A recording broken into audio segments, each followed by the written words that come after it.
বন্ধুরা, আজ আমি তোমাদের কাছে ব্রেকফাস্টের জন্য একটা নতুন রেসিপি নিয়ে এসেছি। এই ব্রেকফাস্ট তৈরি করতে দেখো আমার কি কি লাগছে, তোমাদেরকে দেখো দেখিয়ে দিচ্ছি। এখানে দেখো 3টে ডিম সেদ্ধ আমি নিয়েছি, দুভাগ করে দেখো কেটে নিয়েছি। 2টো ডিমকে দেখো ভালো করে গুলে নিয়েছি নুন দিয়ে। এখানে 2 চামচ দেখো ময়দা রয়েছে, 1.5 চামচ কর্নফ্লাওয়ার রয়েছে।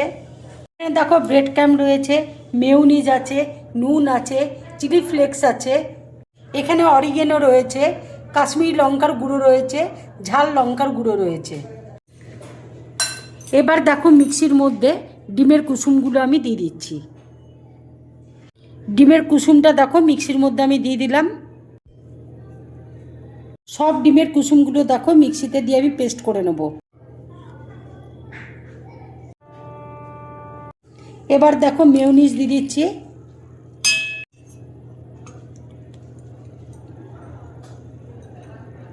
লঙ্কার গুঁড়ো দেখো দিয়ে দিচ্ছি, অরিগেনো দেখো দিয়ে দিচ্ছি, চিলি ফ্লেক্স দেখো দিয়ে দিচ্ছি, অল্প করে দেখো নুন দিয়ে দিচ্ছি। এবার দেখো মিক্সিতে আমি পেস্ট করে নেব। এবার দেখো ময়দা আর কর্নফ্লাওয়ার আমি মিক্স করে নেব। এবার দেখো নুন দিয়ে দিচ্ছি, ঝাল লাল লঙ্কার গুঁড়ো দেখো দিয়ে দিচ্ছি। এবার দেখো একসাথে মিক্সড করে নিচ্ছি। এবার দেখো ডিমের ব্যাটারে আমি দিয়ে দিলাম ডিমটা। এবার ময়দা কর্নফ্লাওয়ারে দেখো কোট করে নিচ্ছি। আবার দেখো ডিমের ব্যাটারে আমি দিয়ে দিচ্ছি। এবার দেখো ব্রেড ক্রাম্বে আমি কোট করে নিচ্ছি।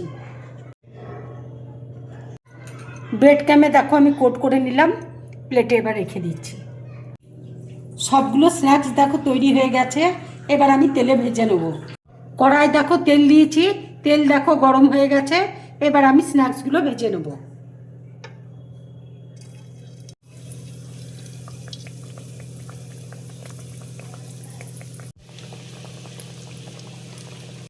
মিক্সিতে দেখো পেস্ট করে নিয়েছি।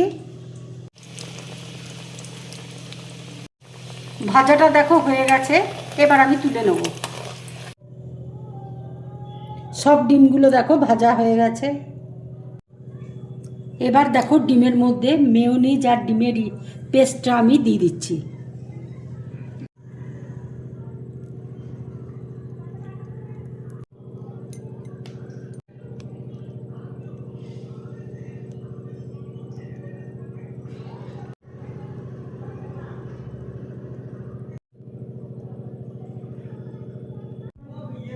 এইভাবে ব্রেকফাস্টের রেসিপি বানিয়ে ছোট ছোট বাচ্চাদেরকে দেবে, বড়োদেরকে দেবে, বাচ্চাদের বড়োদের সবার খুব ভালো লাগবে খেতে। আমার এই রেসিপিটা যদি তোমাদের ভালো লাগে তাহলে লাইক করবে, শেয়ার করবে আর ড্রিম ব্লগ চ্যানেলটাকে সাবস্ক্রাইব করবে। তোমরা বেশি করে করে কমেন্টস করবে, তাহলে আমার খুব ভালো লাগবে। নমস্কার।